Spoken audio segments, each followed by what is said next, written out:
ಇವತ್ತು CWCಯಲ್ಲಿ ಬಹುಶಃ 5 ನಿರ್ಣಯಗಳನ್ನು ಬಿಟ್ಟರೆ ಅತಿ ಹೆಚ್ಚು ಚರ್ಚೆಯಾಗಿದ್ದು ಮಧ್ಯಪ್ರದೇಶದ ಮಾಜಿ ಮುಖ್ಯಮಂತ್ರಿ, ರಾಜ್ಯಸಭಾ ಸದಸ್ಯ, ಹಿರಿಯ ಕಾಂಗ್ರೆಸ್ ನಾಯಕ ದಿಗ್ವಿಜಯ್ ಸಿಂಗ್ ಅವರ ಪೋಸ್ಟ್ ಅನ್ಸುತ್ತೆ, ಸೋಷಿಯಲ್ ಮೀಡಿಯಾ ಪೋಸ್ಟ್. 10 ಗಂಟೆಗೆ CWC ಶುರುವಾಗಿದೆ. 9 ಗಂಟೆ 50 ನಿಮಿಷಕ್ಕೆ ಪೋಸ್ಟ್ ಹಾಕಿದ್ದಾರೆ ಅವರು. ಅದರ ಅರ್ಥ ಬಹುಶಃ ಒಳಗಡೆ ಕೂತ್ಕೊಂಡೇ ಹಾಕಿದ್ರು, ಇಲ್ಲ ಪೋಸ್ಟ್ ಮಾಡಿ ಒಳಗಡೆ ಹೋದರು. ಅವರು ಪೋಸ್ಟ್ ಮಾಡಿದ್ದೇನು? 1996ರ ಒಂದು ಫೋಟೋ, ಶಂಕರ್ ಸಿಂಗ್ ಬಘೇಲಾ ಅವರ ಪ್ರಮಾಣ ವಚನ ಸ್ವೀಕಾರ ಸಮಾರಂಭದ್ದು ಅಂತ ಹೇಳ್ತಾರೆ. ಇದನ್ನು ಕೋರಾ ಅಂತ ವೆಬ್ಸೈಟ್ನಲ್ಲಿ ಇತ್ತದು, ಅದನ್ನೇ ಅವರು ಮೆನ್ಷನ್ ಮಾಡಿ ಪೋಸ್ಟ್ ಮಾಡ್ತಾರೆ. ಏನಿದೆ ಅದರಲ್ಲಿ? ಲಾಲ್ ಕೃಷ್ಣ ಅಡ್ವಾಣಿ ಅವರು ಕೂತ್ಕೊಂಡಿದ್ದಾರೆ ಚೇರ್ ಮೇಲೆ, ಅವರ ಮುಂದೆ ಕಾಲು ಕೆಳಗೆ ನೆಲದ ಮೇಲೆ ಮೋದಿ ಇದ್ದಾರೆ. ಈ ಫೋಟೋ ಹಾಕಿ ದಿಗ್ವಿಜಯ್ ಸಿಂಗ್ ಏನು ಹೇಳಿದ್ರು ಅದರಲ್ಲಿ ಪೋಸ್ಟ್ನಲ್ಲಿ? ಕೋರಾ ಸೈಟ್ನಲ್ಲಿ ನನಗೆ ಈ ಫೋಟೋ ಸಿಕ್ತು. ಈ ಫೋಟೋ ಬಹಳ ಪ್ರಭಾವಶಾಲಿಯಾಗಿದೆ. RSSನ ತಳಮಟ್ಟದ ಸ್ವಯಂ ಸೇವಕ ಹಾಗೂ ಜನಸಂಘದ ಕಾರ್ಯಕರ್ತ ಕಾರ್ಯಕ್ರಮದಲ್ಲಿ ತನ್ನ ನಾಯಕರ ಪಾದದ ಬಳಿ ನೆಲದ ಮೇಲೆ ಕುಳಿತು ಮುಂದೆ ರಾಜ್ಯದ ಮುಖ್ಯಮಂತ್ರಿ ಆಗ್ತಾರೆ, ದೇಶದ ಪ್ರಧಾನಿಯಾಗಿಯೂ ಕಾರ್ಯನಿರ್ವಹಿಸ್ತಾರೆ. ಇದು ನಿಜಕ್ಕೂ ಸಂಘಟನೆಗಿರುವ ಶಕ್ತಿ. ಜೈ ಶ್ರೀರಾಮ್ ಅಂತ ಬರುತ್ತದೆ.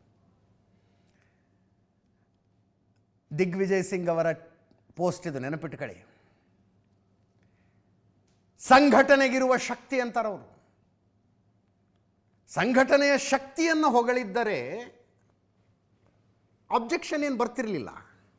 ಬಟ್ ಯಾವ ಸಂಘಟನೆಯ ಪ್ರಸ್ತಾಪ ಮಾಡಿದರು ಮತ್ತು ಯಾವ ಫೋಟೋ ಬಳಸಿದ್ರು, ಯಾರು ಫೋಟೋ ಬಳಸಿದ್ರು? ಈ ಫೋಟೋ ಬಹಳ ಪ್ರಭಾವಶಾಲಿಯಾಗಿದೆ. RSSನ ತಳಮಟ್ಟದ ಸ್ವಯಂ ಸೇವಕ ಹಾಗೂ ಜನಸಂಘದ ಕಾರ್ಯಕರ್ತ ಕಾರ್ಯಕ್ರಮದಲ್ಲಿ ತನ್ನ ನಾಯಕರ ಪಾದದ ಬಳಿ ನೆಲದ ಮೇಲೆ ಕುಳಿತು ರಾಜ್ಯದ ಮುಖ್ಯಮಂತ್ರಿ ಆಗ್ತಾರೆ, ದೇಶದ ಪ್ರಧಾನಿಯಾಗಿಯೂ ಕಾರ್ಯನಿರ್ವಹಿಸ್ತಾರೆ. ಇದು ನಿಜವಾಗಿಯೂ ಸಂಘಟನೆಗಿರುವ ಶಕ್ತಿ. ಜೈ ಶ್ರೀರಾಮ್. ದಿಗ್ವಿಜಯ್ ಸಿಂಗ್ ಅವರ ಟ್ವೀಟ್. ಯಾವ ದಿಗ್ವಿಜಯ್ ಸಿಂಗ್ ಮುಂಬೈ ಮೇಲೆ 26/11 ದಾಳಿ ಆದಾಗ ಮುಂದೆ ಯಾರೋ ಒಬ್ಬ ಒಂದು ಪುಸ್ತಕ ಬರೆದ, ಅದಕ್ಕೆ RSSನವರು ಮಾಡಿದ ದಾಳಿ ಇದು ಅಂತ.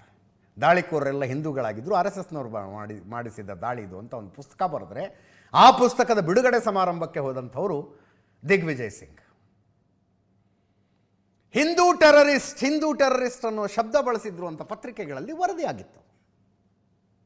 ಅಂಥ ದಿಗ್ವಿಜಯ್ ಸಿಂಗ್ ಇಂಥದ್ದೊಂದು ಫೋಟೋ ಹಾಕಿ ಈ ರೀತಿಯಾಗಿ ಬರೆಯೋದು ಅಂದರೆ ಅದು ಏನು? CWC ಸಭೆ ಶುರುವಾಗೋದಕ್ಕಿಂತ 10 ನಿಮಿಷ ಮುಂಚೆ. ಅದು ಗಾಂಧಿ ಕುಟುಂಬಕ್ಕೂ ದಿಗ್ವಿಜಯ್ ಸಿಂಗ್ ಅವ್ರಿಗೂ ಏನೋ ಒಂದು ಸಣ್ಣ ತಿಕ್ಕಾಟ ಶುರುವಾಗಿದೆ. ತೀರಾ ಶಶಿ ಥರೂರ್ ಅವರಷ್ಟು ದೂರೇನ ದಿಗ್ವಿಜಯ್ ಸಿಂಗ್ ಹೋಗಿಲ್ಲ, ಬಟ್ ಒಂದೇನೋ ತಿಕ್ಕಾಟ ಶುರುವಾದಂಗಿದೆ. ಇತ್ತೀಚೆಗೆ ರಾಹುಲ್ ಗಾಂಧಿಯವರು ಮಧ್ಯಪ್ರದೇಶಕ್ಕೆ ಹೋಗಿದ್ದರು. ಅಲ್ಲಿ ಐಸ್ ಕ್ರೀಮ್ ತಯಾರಕರಿದ್ದಾರಲ್ಲ, ಐಸ್ ಕ್ರೀಮ್ ತಯಾರಕರ ಜೊತೆಗೆ ಮಾತುಕತೆ ಆಡಿದ್ರು. ಅವರು ಏನು ಅಂದರೆ ಆ ಥರ ಮಾಡ್ತಿರ್ತಾರೆ, ಬೇರೆ ಬೇರೆ ಉದ್ಯೋಗದಲ್ಲಿರೋವರನ್ನು ಭೇಟಿಯಾಗೋದು. ಈ ಲಾರಿ ಡ್ರೈವರ್ಗಳು, ವೆಲ್ಡಿಂಗ್ಗಳನ್ನೋರು, ಗ್ಯಾರೇಜ್ಗಳವರು, ಅಲ್ಲಿ ಹೋಗಿ ಏನು ಕೆಲಸ ಮಾಡ್ತೀರಿ, ಹೆಂಗೆ ಕೆಲಸ ಮಾಡ್ತೀರಿ, ಎಷ್ಟು ಗಳಿಸ್ತೀರಿ, ಅದು ಇದು ಮಾತಾಡ್ತಾರೆ ರಾಹುಲ್ ಗಾಂಧಿಯವರು. ಅಂದರೆ ಅರ್ಥ ಮಾಡಿಕೊಳ್ಳೋದಕ್ಕೆ ಒಂದು ಮಾರ್ಗವನ್ನು ಕಂಡುಕೊಂಡಿದ್ದಾರೆ. ಹಾಗೆ ಐಸ್ ಕ್ರೀಮ್ ಪ್ರೊಡ್ಯೂಸರ್ಸನ್ನು, ಐಸ್ ಕ್ರೀಮ್ ತಯಾರಕರನ್ನು ಭೇಟಿಯಾಗಿ ಅವ್ರ ಜೊತೆಗೆ ಮಾತಾಡಿ ಅದೊಂದು ಪೋಸ್ಟ್ ಎಲ್ಲ ಹಾಕಿದರು. GSTಯಿಂದಾಗಿ ಇವರಿಗೆಲ್ಲ ತುಂಬ ತೊಂದರೆ ಆಗಿದೆ ಅಂತ, GSTಯಿಂದ ಉದ್ಯಮಗಳು ನೆಲ ಕಚ್ತಾ ಇವೆ ಅಂತ ಪೋಸ್ಟ್ ಹಾಕಿದರು. ಅದನ್ನು ದಿಗ್ವಿಜಯ್ ಸಿಂಗ್ ಅವರು ಶೇರ್ ಮಾಡಿ ತಮ್ಮ ಕಮೆಂಟ್ ಹಾಕಿದರು. ಇದು ಇತ್ತೀಚಿಂದು. ಸಾಮಾಜಿಕ ಆರ್ಥಿಕ ಸಂಗತಿಯ ಬಗ್ಗೆ ಉತ್ತಮ ಹೋರಾಟ ಮಾಡ್ತಾ ಇದ್ದೀರಿ. ಈ ವಿಚಾರದಲ್ಲಿ ರಾಹುಲ್ ಗಾಂಧಿಯವರೇ ನಿಮಗೆ ಫುಲ್ ಮಾರ್ಕ್ಸ್. ಆದರೆ ಸ್ವಲ್ಪ ಕಾಂಗ್ರೆಸ್ ಕಡೆನೂ ಗಮನ ಹರಿಸಿ. ಹೇಗೆ ಚುನಾವಣಾ ಆಯೋಗದಲ್ಲಿ ಸುಧಾರಣೆಗಳ ಬೇಕೋ ಹಾಗೆ ಕಾಂಗ್ರೆಸ್ನಲ್ಲೂ ಸುಧಾರಣೆಗಳ ಬೇಕು. ನೀವು ಈಗ ಸಂಘಟನ್ ಸೃಜನ್ ಮೂಲಕ ಈ ಕಾರ್ಯ ಆರಂಭಿಸಿದ್ದೀರಿ, ಆದರೆ ಪಕ್ಷದೊಳಗೆ ಇನ್ನಷ್ಟು ವಿಕೇಂದ್ರಿತ ಕಾರ್ಯನಿರ್ವಹಣೆ ನಡೀಬೇಕು. ನೀವು ಖಂಡಿತವಾಗಿಯೂ ಇದನ್ನು ಮಾಡ್ತೀರಿ, ಇದನ್ನು ಮಾಡುವ ಸಾಮರ್ಥ್ಯ ನಿಮಗಿದೆ. ಆದರೆ ಸುಧಾರಣೆಗಾಗಿ ನಿಮ್ಮನ್ನು ಒಪ್ಪಿಸುವುದು ಅಷ್ಟು ಸುಲಭವಲ್ಲ. ಜೈ ಶ್ರೀರಾಮ್. ಅಂದರೆ ಚೇಂಜ್ ಮಾಡಬಲ್ಲಿರಿ, ಬಟ್ ಚೇಂಜ್ ಮಾಡೋದಕ್ಕೆ ನಿಮ್ಮನ್ನು ಒಪ್ಸೋದಷ್ಟು ಈಸಿ ಅಲ್ಲ ಜೈ ಶ್ರೀರಾಮ್ ಅಂತ ದಿಗ್ವಿಜಯ್ ಸಿಂಗ್ ಅವರ ಇತ್ತೀಚಿನ ಮತ್ತೊಂದು ಕಮೆಂಟ್ ಇದು. ಡಿಸೆಂಬರ್ 19ನೇ ತಾರೀಕು, ಇವತ್ತು ಡಿಸೆಂಬರ್ 27ಕ್ಕೆ CWC ಸಭೆಗಿಂತ ಮುಂಚೆ ಇಂಥದ್ದೊಂದು ಪೋಸ್ಟ್ ಹಾಕಿ ಒಳಗಡೆ ಮೀಟಿಂಗ್ ಹೋಗಿ ಕೂತ್ಕೊಂಡ್ಬಿಟ್ರು. ಇದು ಯಾಕಿರ್ಬೋದು ಅಂತ ಏನರ ಕಾರಣ ಇದೆಯಾ? ಒಂದು, ರಾಜ್ಯಸಭಾ ಸದಸ್ಯರಿಗೆ ಅವ್ರ ಟರ್ಮ್ ಮುಗಿತಾ ಬಂದಿದೆ, ಇನ್ನೊಂದು ಟರ್ಮಿಗೆ ರಾಜ್ಯಸಭಾ ಸ್ಥಾನ ಅವ್ರಿಗೆ ಬೇಕು. ಆದರೆ ಮಧ್ಯಪ್ರದೇಶದಿಂದಲೇ ಕಾಂಪಿಟೇಟರ್ಗಳು ಹುಟ್ಕೊಂಡಿದ್ದಾರೆ, ಆಕಾಂಕ್ಷಿಗಳು ಹುಟ್ಕೊಂಡಿದ್ದಾರೆ. ಕಮಲ್ನಾಥರಿಗೆ ಬೇಕಾಗಿದೆ ಅದು, ಮೀನಾಕ್ಷಿ ನಟರಾಜನಿಗೆ ಬೇಕಾಗಿದೆ.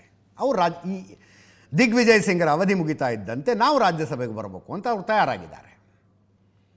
ಅಂಥ ಟೈಮ್ನಲ್ಲಿ ಸ್ವಲ್ಪ ಭಿನ್ನಾಭಿಪ್ರಾಯ, ಬಂಡಾಯದ ಸೂಚನೆಗಳನ್ನು ತೋರಿಸಿ ಇನ್ನೊಂದು ಸುತ್ತಿನ ರಾಜ್ಯಸಭಾ ಸ್ಥಾನ ಪಡೆಯುವ ಪ್ರಯತ್ನದಲ್ಲಿ ದಿಗ್ವಿಜಯ್ ಸಿಂಗ್ ಇರಬಹುದು ಅಂತ ಒಂದು ಅಂದಾಜು. ಹಾಗೆ ಮಾಡುವ ಮೂಲಕ ರಾಜ್ಯಸಭಾ ಸ್ಥಾನವನ್ನು ಪಡೆಯಬಹುದಾ, ಮುಂದುವರಿಬಹುದಾ, ಡೋಂಟ್ ನೋ. ಈ 3ನೇ ಸಲ ರಾಜ್ಯಸಭಾ ಸದಸ್ಯರಾಗಿದ್ದಾರೆ 2014ರಿಂದ 2020 ತನಕ ಮೊದಲನೇ ಸಲ, 2020ರಿಂದ 2026 ತನಕ ಎರಡನೇ ಅವಧಿಗಾಗಿದ್ದಾರೆ. 3ನೇ ಅವಧಿಗೆ ರಾಜ್ಯಸಭೆಗೆ ಮುಂದುವರಿಯುವ ಆಸಕ್ತಿ ಅವರಿಗಿದೆ. ಇಂಥದ್ದೊಂದು ಪೋಸ್ಟ್ ಬಂದುಬಿಟ್ರೆ BJP ಅವ್ರಿಗೆ ಕೇಳ್ತೀರಾ? ದಿಗ್ವಿಜಯ್ ಸಿಂಗ್ ಸತ್ಯದ ಬಾಂಬ್ ಸ್ಫೋಟಿಸಿದ್ದಾರೆ, ಇದಕ್ಕೆ ಪ್ರತಿಕ್ರಿಯಿಸುವ ಧೈರ್ಯ ರಾಹುಲ್ ಗಾಂಧಿಗಿದೆಯಾ? ಕಾಂಗ್ರೆಸ್ನ ಪ್ರಥಮ ಕುಟುಂಬ ನಿರ್ದಯವಾಗಿ ಸರ್ವಾಧಿಕಾರಿ ಧೋರಣೆಯಲ್ಲಿ ಪಕ್ಷವನ್ನು ನಡೆಸ್ತಾ ಇದೆ. ಕಾಂಗ್ರೆಸ್ ನಾಯಕತ್ವ ನಿರಂಕುಶ ಮತ್ತು ಪ್ರಜಾತಂತ್ರ ವಿರೋಧಿ ಅಂತ CR ಕೇಶವನ್ BJP ವಕ್ತಾರರ ಟ್ವೀಟ್ ಇದು. ಸುಧಾಂಶು ತ್ರಿವೇದಿ ಮಾತಾಡಿದ್ರು, BJP ಸಂಸದರು. ಇಂಥದ್ದೊಂದು ಪೋಸ್ಟ್ ಹಾಕಿ ದಿಗ್ವಿಜಯ್ ಸಿಂಗ್ CWCಲಿ ಹೋದರು. ಹೊರಗಡೆ ಏನೇನು ಚರ್ಚೆ ಆಗಬೇಕಾಗಿತ್ತು ಎಲ್ಲ ಆಗ್ತಿತ್ತು, ನ್ಯಾಷನಲ್ ಲೆವೆಲ್ ನ್ಯೂಸ್ ಆಯಿತು. ಸಭೆ ಮುಗಿಸಿ ಹೊರಗೆ ಬಂದ ಮೇಲೆ ಒಂದು ಸ್ಪಷ್ಟೀಕರಣ ಕೊಟ್ಟರು. RSS ಹಾಗೂ ಮೋದಿಯನ್ನು ನಾನು ಈಗಲೂ ವಿರೋಧಿಸ್ತೀನಿ ಅಂತ. ಸಂಘಟನೆಯನ್ನಷ್ಟೇ ಪ್ರಶಂಸಿಸಿದೆ.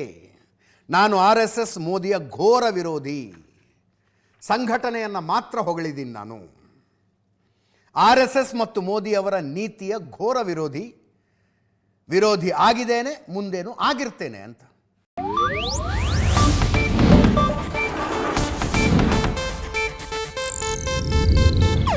ಇದು ಏಷ್ಯಾನೆಟ್ ನ್ಯೂಸ್ ನೆಟ್ವರ್ಕ್ ಪ್ರಸ್ತುತಿ.